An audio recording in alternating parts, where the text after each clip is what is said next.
with a low 36. How will he do in this opening semi-final? We're about to get the lights on and get ourselves underway for round 3 of the ESL R1 full season. It's semi-final number 1. Luke Bennett with a good start from the front row, and Max Bedeker's going to tuck in with him.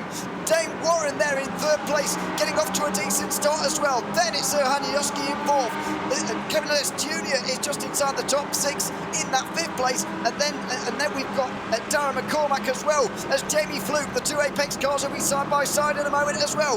Through turns 2 and 3 they go. It's McCormack who's making his way inside the top 5, just shoving out the Apex Mercedes by the looks of it, and he will get there. Now the chaos will ensue on the way down towards the hairpin.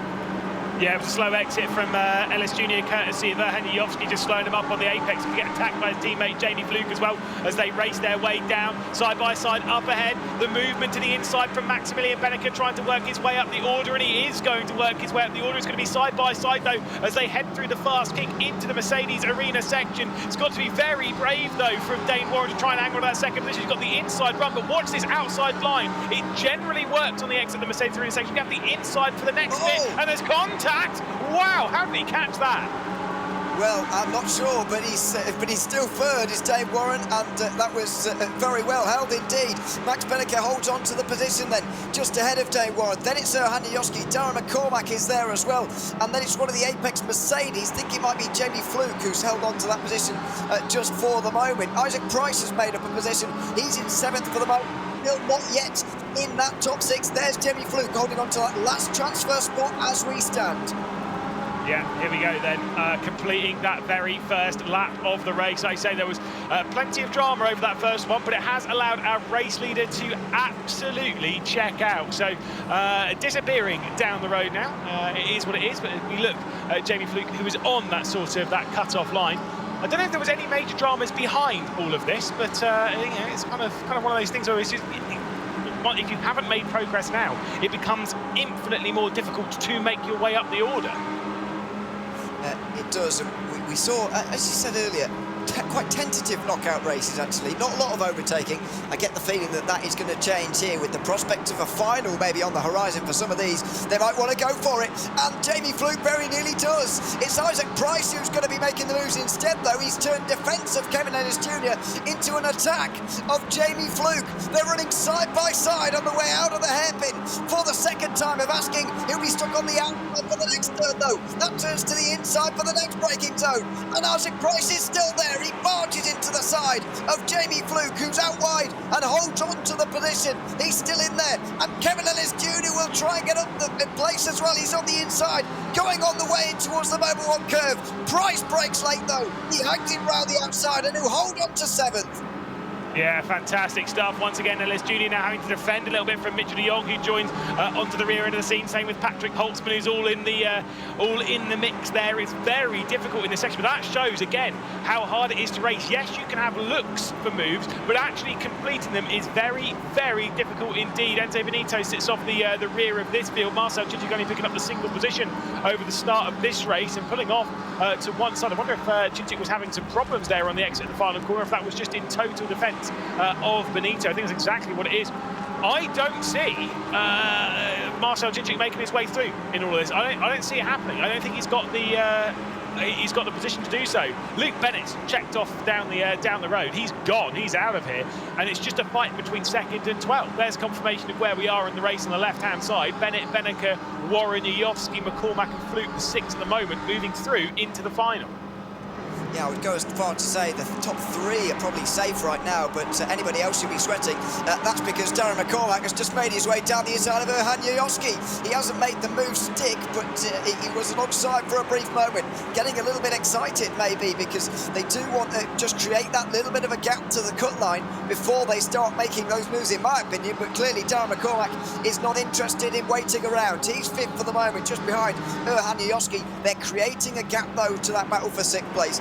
Jamie Fluke is a long way back at this point. He's going to have a lot of defending to do in this race, but for now, he's got that slight bit of breathing space. And of course, he's got his teammate Kevin Ellis Jr. to help him in that he will attack Isaac Price and take his focus away from his teammate.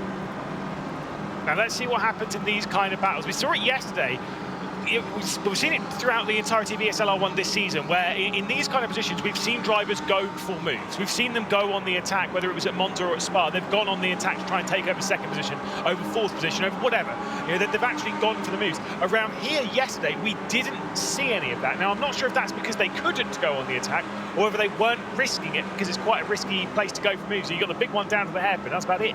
And so I'm kind of curious to see if people are going to be patient in this grouping. But again, as we've said before, points are up for every single position in ESL R1 now. So if you can, if you're running in fourth position like Erhan Yovski, you're scoring 13 points now. If you make that one position more, it's 3 more points. Those are the points that can make the difference, not only for you going to Sweden at the end of the season, but also for winning the team's championship. We ride on board here with Patrick Holzman trying to get past. Mitchell de Jong is getting a big send down into the head as Patrick Holzman's potentially working his way through. Well, it's not quite the exit he would have liked, though, for Holtzman, I'm afraid. He's going to find himself on the outside then for the braking zone of the Mercedes arena. That's turn 8, which is coming up right now. And Mitchell de Jong will hold on to the position. Marcel Cintic deciding not to get involved, hangs back, and maybe will benefit. Oh, as a result, and he's just been swiped there by Patrick Holtzman. Trying to find a gap there that was ever closing, really, and he found himself in the grass briefly. He'll hold on to 11th just for the moment. But as you say, this transfer spot now is looking ever more distant for this bottom 4. Yeah, again, you can see those gaps. The reason why I say bottom 4, the gap between Mitchell de Jong and Kevin Ellis Jr. is a second, which around here, you're outside of the slipstream bubble. You're kind of relying on a couple of mistakes from those ahead. And trust me, these kind of drivers, they practice so much. And when in a championship like ESL R1, where everyone's on a fixed setup, you're not spending hundreds of laps adjusting your setup, changing the ARBs, adjusting spring stiffness, maybe playing about with where the rear wing is, tyre pressure, etc. You don't play about with any of that. You're just out there learning the track and driving, and then you've driven these 4 tracks time and time again since February. Meaning that these drivers have done their fair share of laps around the Hockenheim ring, i.e. at this level, they don't make mistakes in races. Not big ones, not anything that's going to cost them.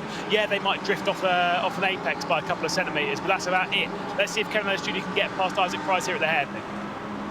Very late on the brakes is Kevin Ellis Jr. and he might well find it a bit of room here. Isaac Price tries to squeeze him as much as possible, but that's not going to keep him the place, unfortunately. Kevin Ellis Jr. should have this on the way in towards the Mercedes arena. It is in the name, he is in the car, of course, and so he should have this place. But Price is giving him a good run for his money. Round the outside of 8, we're giving the inside at 9 and 10. And now they'll run through, absolutely door to door again. Ellis Jr. just over the curbs, and he hasn't made his move. He has put his teammate into security at least. Jamie Fluke should hold on to 6th from here, but now Kevin Ellis Jr. just wants 7th at the very least. Pick up the points you can, but he looks to be out in this first semi-final. Yeah, it's a big shame for Kevin Ellis Jr. Like I said, of the 2 Apex Racing Team drivers that are in this at the moment, I would have said that it was Kevin Ellis Jr. that was going to be the one going through, and maybe Jamie Fluke not. That is very wrong, but it just shows how tight ESL R1 is. When of the 12 drivers that get through into the semi-finals, but obviously 24 when you count both semi-finals, genuinely, all of them can make it through into the final. Every single one of them has the ability to make it through the final, which means, and they all know that, by the way, it just means that half the grid is going to be irritated, completely irritated, baffled, frustrated, annoyed, and that carries through the season, especially having a couple of races like that back-to-back. It's what makes this so brutal, and why front runners don't typically last at the front for too long, because someone will figure something out and they'll get knocked off their perch. Let's see if Kevin Ellis Jr. can get past Isaac Price. He might look down the inside as there is a look from Patrick Holtzman behind, but no, like I say, you're absolutely right. The ship has sailed, and that ship is Jamie Fluke, and he's gone. Yep, yes. Should hold on to 8th, to 6th from here. He's just behind Darren McCormack, who's giving Erhan Yovski a bit less of a hard time than he was on lap 2 or 3 earlier on in this one. Dane Warren is still in 3rd behind Max Benecke, and then it's Luke Bennett who is still leading the way, although that gap has been cut to below a second for the first time in a while. Maybe the BMW is just beginning to slip and slide a bit, as it tends to in anybody's hands other than Sebastian Jobs, who's done a fantastic job with that, taking the first 2 rounds rounds of the season. He'll be up later, by the way, in case you're wondering where he is. That'll be coming up in semi-final number 2 here later on this evening. But for now, it's about his teammate Isaac Price and holding on to this 7th position from Canales Jr. So far, he has managed that, but at the end of another lap, Canales Jr. just gets closer and closer. Still 4 remaining in this one, with the top 6 looking likely to go through and likely to remain unchanged, apart from the positions within that top 6, of course, which may change in the next few laps. Now, Ewan, I'm going to bring up an odd point here, which seems counterintuitive, but I'm going to stick with it. Obviously, we've said about how many drivers are inside, the top 10 in the championship in this semi-final. It's where things get very interesting for me, because as much as this, on paper, when it comes to championship, is the stronger of the 2 semi-finals, I actually don't believe it is. Looking at the driver list for semi-final 2, I'm terrified of that driver list. There is so many, obviously, you've got Josh Rogers, you've got Sebastian Joe, and all that lot. Yeah, sure, but there's a big name to that, as here comes the move down the inside from Patrick Holtzman to try and get past Mitchell de Jong. I think de Jong can have the drive off the corner and is going to hold the position in 9th, once again, seeing that this circuit is very difficult to overtake at. But I'd say semi-final 2, it might not be on paper the strongest, but I'd say it's stronger than semi-final 1 and should be more exciting, which I am all for. Yeah, I agree, by the way. I was looking at that a little bit earlier on, just without the context of the point standings, and thought, yeah, I wouldn't want to be in either of them, but if I could pick one, it would be semi-final 1, because I think it is just that little bit weaker, but by a little bit weaker, I really do mean a little bit. It's still a very, very difficult prospect, and very close between the top and the bottom as well, as you saw in qualifying. 2 temps covering the laps of those who didn't get a slowdown. Sorry, Marcel Cicic. He's kind of sunk himself, unfortunately, and he'll know that. There was a great little bit in, as we have a look at race control, by the way, in the bottom right, looking at a few things that have gone on so far.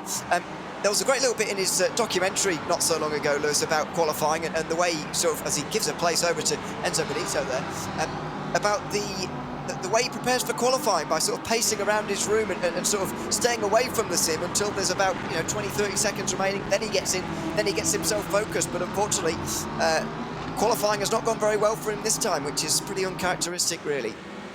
No, it is good to have a routine before qualifying. Obviously, it's so brutal. A lot of times you can sit there for sometimes 3 minutes. And so I get why he gets out of the rig. I remember when I got, whatever, it's a long time ago, not in the championship like ESL R1, fair enough. But I got a pole position in a league. It was at a point where I set a lap. Here comes Cicic straight back down the inside of Benito, by the way, fighting over what is effectively the wooden spoon in semi-final 1. But I remember getting the pole position, and it was about halfway through the session. I knew I couldn't improve on the lap. I had to leave the room. I was like, I can't improve on that. Bye. And I had to leave. I was like, I can't deal with that. And it's interesting to hear that, of course, there are many stories of people lower down in sim racing getting their chance at something and then getting close and having these kind of moments where their heart's racing. That happens at the biggest level as well. These drivers all go through that kind of emotion, same as everyone. It's what makes sim racing so great, from the front of the field to the back, from the top of sim racing to the very bottom. It's what makes it so exciting and so raw. Yeah, it's the same all the way through sim racing, which is a remarkable thing. And that was very close with Patrick Holtzman to Mitchell de Jong, but yeah, the experiences that you feel at home are somewhat similar in any championship in the world, including this one. Still 2 laps to go in round 3 of ESL R1's full season. This is semi-final number 1, and Luke Bennett is still leading the way. Looks like he might well have enough to hold on here from Max Benneker, who's still 3/4 of a second away. Then it's Dane Warren to round out the rest of the top 3. Further back is where the battling is. Kevin Ellis Jr. has not given Isaac Price such a hard time over the last few moments, but he has secured his teammate Jamie Fluke a space inside that top 6. Now Kevin Ellis Jr. wants those extra couple of points that he would get for a 7th place finish in this race, and he might well get it as well. Patrick Holtzman would like an extra point as well. He goes down the inside now. Mitchell de Jong on the way towards the hairpin. Oh, he got close to Kevin Ellis Jr. in fact. He brakes really late. Not a great exit either, just sliding a little bit on the acceleration of that Porsche will keep him alongside on the way into turn 8. Yeah, I think race control might want to take a look at that one. That was maybe a little bit too aggressive for Patrick Holtzman, although we didn't get through, so fair enough. Obviously, we'll be quite busy behind the scenes. I think one place, thankfully, where there shouldn't be too much work is inside that top 6. I don't think really anything's happened within that grouping, which is kind of how they're playing it at the moment. I mean, Benneker has been bitten by that in the first round of the season, where in the semi-finals he got involved in an incident. I remember calling it before we went into the race, and again, Thrassi couldn't believe it. Nor could George. So I was like, I don't think Benneker's going through into the final. And they were like, well, are you serious? and he got a penalty, and that was what cost him getting through into the final, which means that for round one, he's been booted out of the final, courtesy of a penalty. Round two, he had the final cost of him, courtesy of a penalty. Is he going to get through round three clean? That's the important bit for Maximilian Benneker, as you can see, looking over the shoulder in race control. Yeah, there is the look at race control and quite what they're up to. By the way, if Luke Bennett were able to see this one out, he would take his 11th race win in ESL R1 history, which would tie him for second most with Marcel Chinchik, who's also in this heat, as you can see. So at lap 10 for Luke Bennett, looks like he's on his way to another 25 minutes in the championship, sort of resurrecting his championship, if you like, after a very weak start, as you mentioned, at Monza, where things really didn't go his way, although I don't think it was all his fault, but he'll have to sort of make a resurgence at the next Monza round we've got coming up in the not too distant future, in the next month or so. So it's the final up now, not many changes. That's even down at the back on this one. It's Luke Bennett, who looks to be cruising to a victory by about half a second. Yeah, I'll take all the credit for it as well. Thank you, thanks Luke. It's because I picked you that you're running strong. Commentator's curse doesn't exist and all that. Thank you. I know Dane Baird behind the scenes will be saying commentator's curse does exist, but it's your birthday, so shut up. Either way, into Mobil 1 they'll go. It's been a very nice performance from Bennett. The qualifying lap, though, might concern, because they're obviously watching semi-final 2, and I expect the quali laps, Ewan, will be faster in semi-final 2 than what we saw here. Possibly, and well, certainly wouldn't be surprised if that is the case, but we'll have to wait and find out, of course. Luke Bennett won't be there, though. He'll be resting up for the final. He makes his way around the last corner, and Luke Bennett takes semi-final number 1 here at ESL R1, points to the camera as well, says this one's mine, and he takes the win here at the Hockenheim after 10 laps, unchallenged after that pole lap, of course. Max Benneker tucked in behind him on the opening corner of the race, and Luke Bennett never looked back from there. It's the